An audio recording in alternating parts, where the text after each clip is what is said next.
This is Off the Break Podcast, presented by Silver Screen Insider.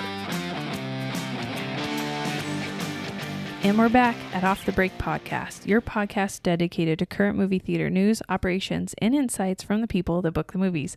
I'm Cody, and with me is Kyle today. Just me? Just you. What happened to the other one? Well, it's spring break, and somebody's got to watch kids. Ken volunteered. Well, fair enough. We'll miss him, though. Yeah, just for this week. And then he should be back next week. We'll be a full trio again. And back with more puns than ever before, I bet. Oh, yeah. He's probably writing them all down as we speak. Yeah, I know. There's probably going to be extra ones because he's can get them all out this week. Get prepared, everyone, for next week. Yeah. He's going to be full of it. I know. Yeah. I got let out of the house. We had to work from home this week, so that was fun. Yeah. And it's hot. It's summer. It was weird not having you guys around. I know the office must have been so quiet. Yeah. Because without me wandering around being like, I need to talk to somebody. Work was actually able to get done. It was weird. I know. That never happens. We've had this discussion that, like, I'm more productive at home because I don't have colleagues there to distract me and want to talk to me, and I want to talk to them, and I just do more work at home. It's weird. Like, the house doesn't distract me, but if people are there, I'm like, ooh, somebody to chit chat with. Yeah, that's definitely the opposite of me for sure. I am one where the house somehow distracts me, but when I'm in the office, I'm focused like that. Or for the most part, I'm focused. But I'm pretty focused when I'm actually in my office, but then when you escape, then I get kind of bored and I wander out and I'm like, oh, there's Kyle, and I'll go into Ken's office and I'll just find people to talk to about stuff. Or if I get frustrated with something, I'll go and rant out in the common space. Yeah. Where my office is. Yeah, the bullpen where Kyle is. So yeah, I get the bulk of it. I did a lot of work this week. It was very productive. That's good. Yeah, and I'll be glad to be back in the office next week. So. All right. Well, we have a really short podcast this week. Not a lot happened. There wasn't a lot of news, and with midweek openings, it's kind of a funky week this week with Hitman's opening on Wednesday. But we don't have much on the release schedule changes. We might not have to talk about this moving forward. There's been no changes to the immediate release schedule. Well, I hate to burst your bubble. There was one slight change. Oh, yeah, I see. Okay, I see you have a note here. It says the Beatles Get Back moved to streaming. Yeah, which was a documentary from Disney, obviously about the Beatles. Supposed to be coming out at the end of late August, but it looks like now it's just off the schedule completely, moving to Disney Plus, which I was actually surprised by. I thought it would be like a Hulu thing. Yeah. But I guess Beatles is family friendly somehow. Enough. Well, I guess they don't know what Yellow Submarine was. But, right. All right. No, that's a bummer, but I wonder, it gets me just wondering if Disney doesn't know how to distribute this kind of content. If it's not like a kid's movie or a Marvel movie or Star Wars. Thank you. Yeah. I was like, I've blocked them out of my mind because the last one was so bad. I was like, whatever that franchise is, it's dead to me. Yeah. Then I just don't know if they're like, we don't know what to do with a release plan. We don't know. I mean, that could have easily have gone to Searchlight. Searchlight could have still. Yeah, that's true. Could have still distributed that. I mean, I had it on the release schedule, and I had it in the bookings. There was some space for it in some places. Well, even still, Searchlight is about to release a documentary called Summer of Soul. Mm-hmm. And even still, they're having that go day and date. So I don't know. Maybe it doesn't matter when it comes to documentaries. Maybe, which I mean, documentaries are kind of hard to do for theatrical only release. You have to really find like a specific crowd that would go out and see them. Yeah, I think the only one besides the Beatles I was interested in is the Anthony Bourdain one coming out. That one might be like the best case scenario of people actually going out and seeing it. Right. Yeah. Yeah. No, it feels like documentaries are just one of those types of films that are better on streaming. That you don't really go to a theater for a documentary anymore. It's something you discover on streaming. Yeah. So that one's not really shocking. It's not a big hit by any means. It just frees up an extra screen for something else. So yeah, for sure. And this thing is made by Peter Jackson, so of course it's going to be like 6+ hours long. So that's true. Honestly, I didn't realize it probably was best if it was on streaming to begin with. So it's probably not too big of a deal that this is going there to begin with. No, I didn't realize it was so long when I had put it on the booking I don't sheet. think I was like, a Beatles documentary? Sure. I mean, I don't even think Disney knew until maybe recently. Peter Jackson finally was like, I got it done and edited. It's 6 hours long and it's going to be amazing on the big screen. And they're like, no, man. It's a Jackson cut. Yeah. Which in most cases is like the movie. Yeah. There's no other version. So, as far as booking strategies then coming up, that didn't really change anything. Like I said, it frees up a screen. Yeah. I am, getting to play most everything in the theaters, which is great. There's 1 week in July that's proving to be a challenge. I think it's July 23rd, when Hotel Transylvania, Snake Eyes, and Old come out, and Comeback Trail. So there's four films. Yeah. And the week before you had Space Jam and Escape Room. So, it's just really hard to get everybody in, and I am definitely having challenges with that right now. I do really want to support. You got to take Hotel Transylvania. That's Sony. It's theater exclusive. It's a kids movie after not having one for a while, because I just don't think Boss Baby's really going to hold up also being on streaming. So I think you have to take Hotel Transylvania, and then it's just a toss-up now between Snake Eyes and Old, the M. Night Shyamalan film, the horror film from Universal. In the second half of July, yeah. And Comeback Trail. And you want to support, Cloudburst. I think having more studios is good. Having competition is good. I want to support that. And we got a screener of Comeback Trail from last year from the long time ago from the pandemic, and it's really funny. It's actually there. Yes. It's good. It's funny. It'll hit an older audience. So that one's good. But then it's Paramount and Snake Eyes. And Paramount won't have had anything since Quiet Place, so are you really going to tell Paramount no? Like, sorry, you can't get in. I got to get Universal in one more time after they've just had 3 films at 4th of July. Yeah. I mean, I don't know. So that's gonna be a huge challenge. That 1 week, because you could probably take everything that week, but then you've got Jungle Cruise waiting in the wings on deck the next week, and there's no way you're not playing Jungle Cruise. So even if it is day and date, I think it's still going to be a big film, and so that's kind of proven to be a challenge. And we're only in June. We're only in the middle of June right now, but man, I'm looking in the middle of July going, I might have issues. Well, July just looks more stacked than June did. Yeah. And June had some good movies, but right. I mean, we weren't even talking about the first half of July. Like, that's going to be interesting between Forever Purge, Black Widow, Boss Baby to an extent. But there's so little product, and the product isn't lasting as long so I'm getting it all in. It's all getting in on that. And Universal is getting their 3 screens. They will have an F9 screen, and in most places they'll have a Purge and a Boss Baby. And where I can't, if it's smaller location, they'll have F9 and Boss Baby. I mean, a lot of people want to not play Boss Baby because it's day and date, and I agree. Like, I don't want to support that. I don't want to support day and date streaming any more than I have to. But Peter Rabbit kind of underperformed, and you can't go would it be a 3rd, 4th week on Peter Rabbit, and so you need something fresh, and so now I'm forced to play Boss Baby. Yeah. I'm being more pushed into Boss Baby than I had kind of hoped to, because Peter Rabbit underperformed. If you had something that was super strong, that was theater exclusive, I could use that argument. Well, I'm going to go with something theater exclusive, but it just wasn't as strong, and I just think that the timing was off. If it had been earlier in the year, when we wanted May, March, whenever,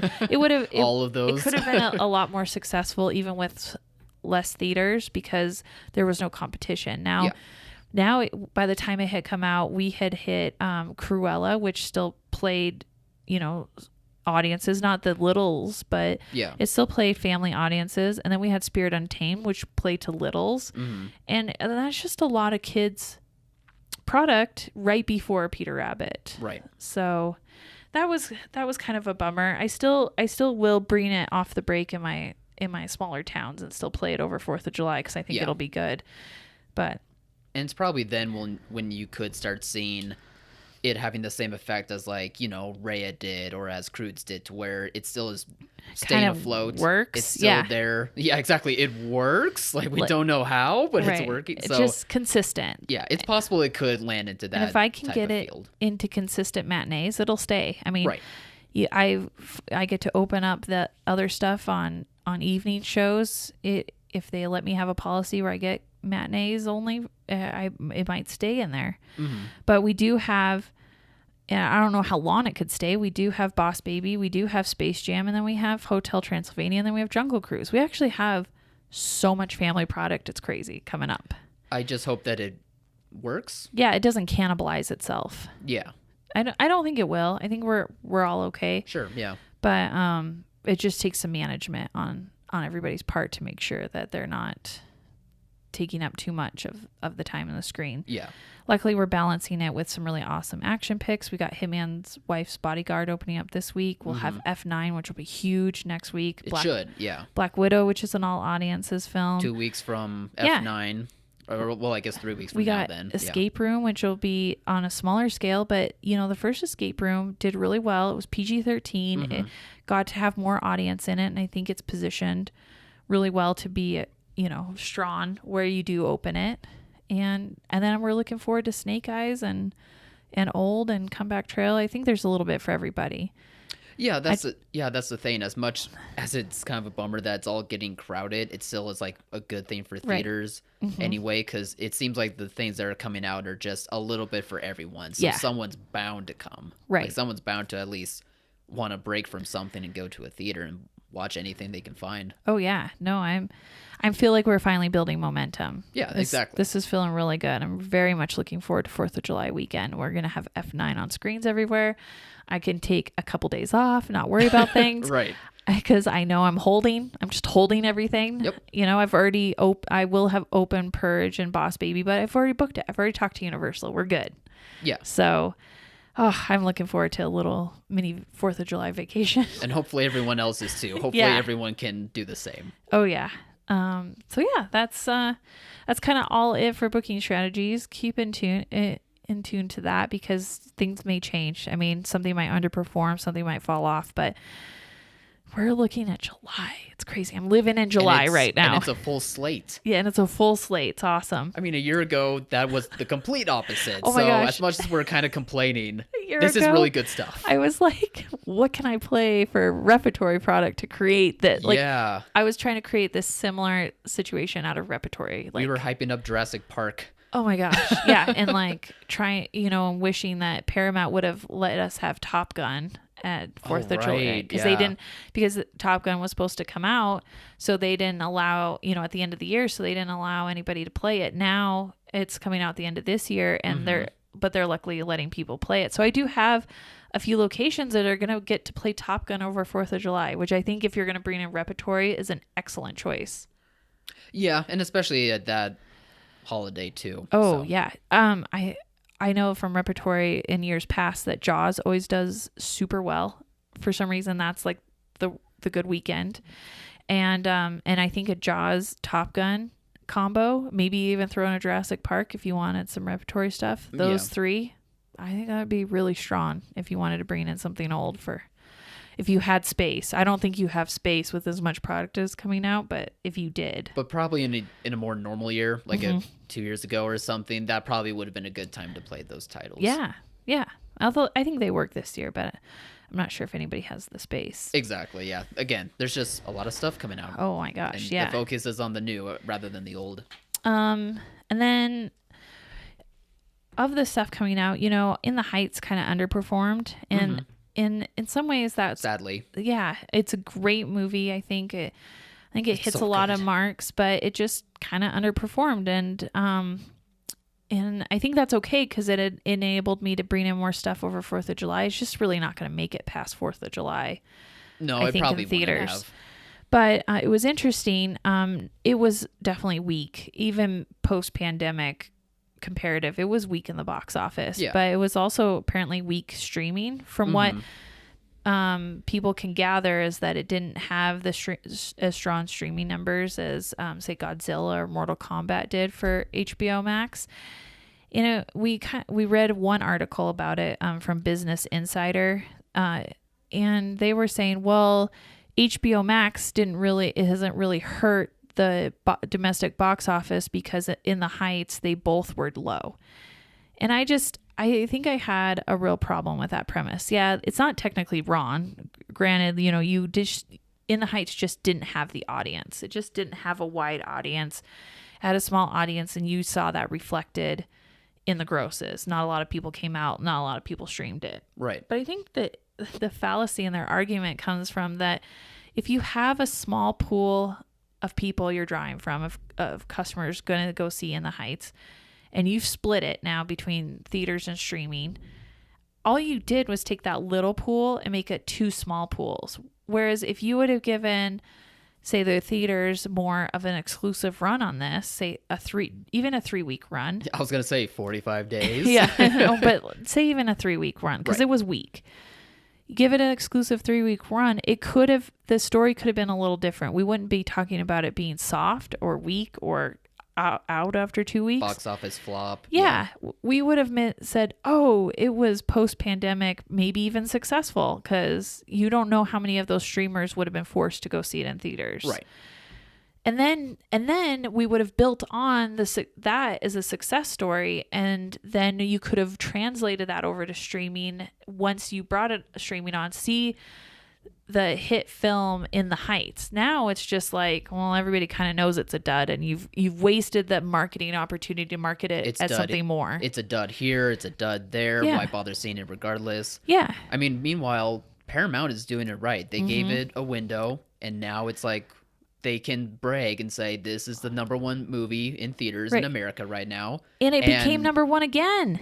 Yeah, it even topped In the Heights. Yeah. In the Heights didn't even get to #1 at all. No. So now they get to brag about all that and say, by the way, in a few short weeks, it's going to go on Paramount Plus. Yeah. And you can see the movie all over again in your home, and people are going to be like, "Oh yeah, I really like that movie. I will watch it again." On their streaming service. No, Paramount is really doing it right. I mean, that 45-day window, they got open #1. Conjuring knocked them out the second week. Third week, they're back. They're back because In the Heights split its audience between streaming and theater, and now they can say they're #1 again. They get a clean policy the third week, even though we didn't really want to give them a clean policy. But it's hard to argue when you're the #1 film again. So I just think day and dating is not the way to go. It's flawed. There's just so many more. We're seeing it played out. I think theater owners knew this to be the case, and studios hoped it wouldn't be, or just assumed it wouldn't be, or thought that they could market it not to be that way. And however much they hate that the theaters come in between them and the customer, they need the theaters because it's not coming in between them and the customer's pocketbook. It's amplifying it for them. It's giving them more. And movies and movie theaters are just in a really unique position to do that. There's not too many industries where the product is amplified by going to a different party first and then coming back to you. Yeah. I think at least to everyone else, it's starting to become a realization that day and date is a flawed release strategy. I don't know if studios are catching on yet, but I hope they do, because they're trying to get the best of both worlds at the same time, whereas they're not thinking about why movies, have good DVD release numbers to begin with, because they came from theaters first, and if the movie's good enough, and if the theater experience was good enough, that is amplified, and that is spread around from person to person, and then people go, okay, I'll see in the theater, or I'll rent the DVD, or I'll buy the DVD, or I'll stream the movie, or however they do it. So I think it's just becoming a realization that this is flawed. You have to wait for the results of streaming by first going to theater first. Yep. I completely agree. Now, there's just going to be some films that just don't work in theaters. Like we were talking, the Beatles documentary, that probably wasn't going to work, that would be a great candidate for a day and date. Doesn't need to go to Disney Plus exclusive. I mean, if there are a few theaters that have the market for a film like that, they should be able to play it too. Sure. I'm not saying that there has to be a blanket window strategy and there has to be a blanket streaming strategy. I just think that certain films need a window, and Yep. and if there's films that fall outside that, then they should be day and date. There should never be something that gets promoted like it's going to be in theaters and goes right to streaming. And Disney, I'm looking at you with Luca on that one, because yeah, that's wild. Theaters do put effort in. They do program trailers. They do put up your poster and when you do something like that, that's for nothing. So either make the policy day and dating, which on Disney films moving forward is probably not the best strategy, like what we're seeing, or just give it a small window, or just let them go, both. But this exclusive streaming, I don't think will work down the road either. It just becomes one more kind of title on the menu and you just kind of glaze over it. Yeah, I mean, think about every Pixar movie that you've heard about, and they always go to theaters, and that's, exciting. I mean, not everyone's like the biggest Pixar fan, but there's at least like one Pixar movie that people are like, oh, that looks great. And I know about it because I see commercials for it going to theaters all the time. Right. But have we heard anything about Luca? I certainly haven't. It's probably the first Pixar movie that I completely forgot about. I even remember trailers for like Cars 2, and that's like the worst Pixar movie. But I remember it because... And Soul? I don't even see. Yeah, I don't even Soul, see merchandise for Soul outside. That one's Target. probably a bit hard to have merchandise to begin with, but even still, though, because it was on streaming, even in the Christmas season, that seemed to have been like, oh yeah, that was a movie. Yeah. And Soul's incredible, by the way. Like that movie should have gotten a lot more love. I wouldn't know. I haven't been a trader and added Disney Plus yet. Want me to go back to the HBO Max Mortal Kombat discussion?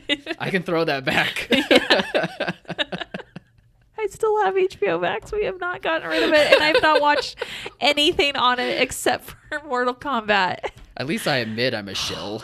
I don't go. But I did it for one. I only watched one. I didn't watch Godzilla. I have not watched. What else came out after that?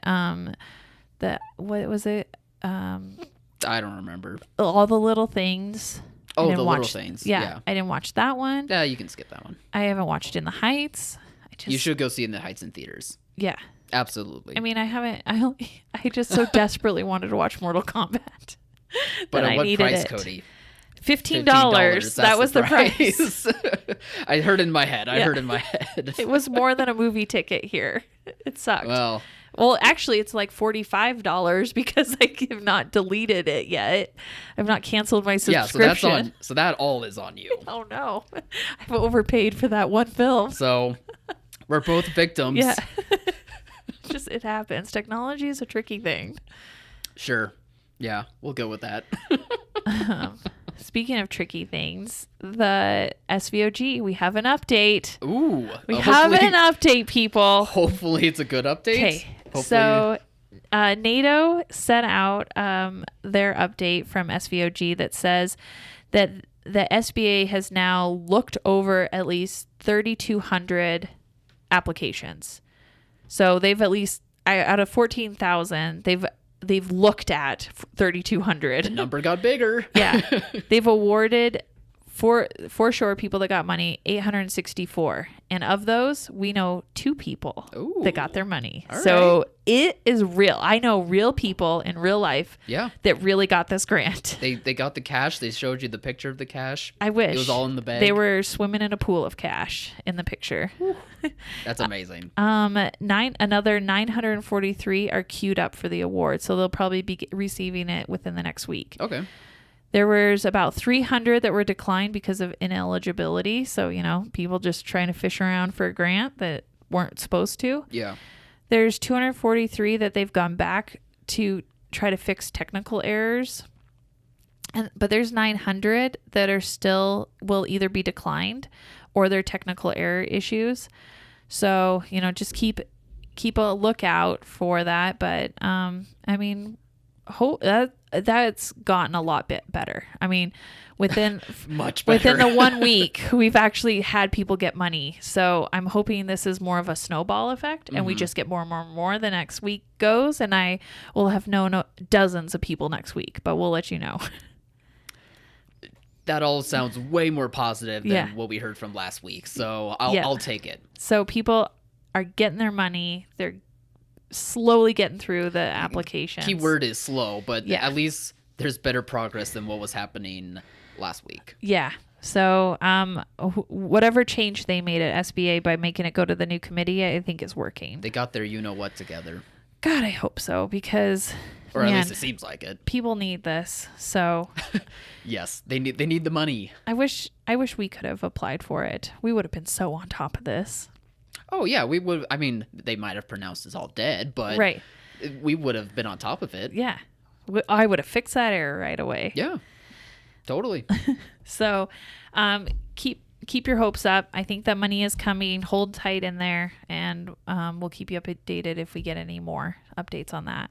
All right. Then the only other thing we have left is trailers. Anything new this week, Kyle? Well, the big one that could probably be discussed is the comeback trail, but we kind of talked about it on last week's podcast because we saw a screener for it a year ago. So our thoughts are more on that episode, so go and check it out. But also check out the trailer too, because you'll see what we mean when we were discussing about it last week. But we wanted to talk about this movie called Pig from Neon, starring the amazing Nicolas Cage. Oh my gosh. Yeah, it was interesting. In all the best ways. Thought at first it was a spoof of John Wick because it's about this chef who lives alone like a hermit in the woods with his pet pig, and the pig's a truffle hunter, and so he out finding truffles with his pig, and somebody takes his pig and he has to go in the city and get him. And it's not an action thing where he's beating people up. He looks very beat up himself. All to get his pet pig. Yeah, but it looks like it has some, perspectives on society in it. Nicolas Cage, a dramatic actor. He's amazing. We need to remember that he's an amazing actor. I get all of his movies lately are bad, but the dude's really talented, and it shows in this trailer. Yes, shockingly. Yeah. And so then you're taking this like absurd hermit guy seriously.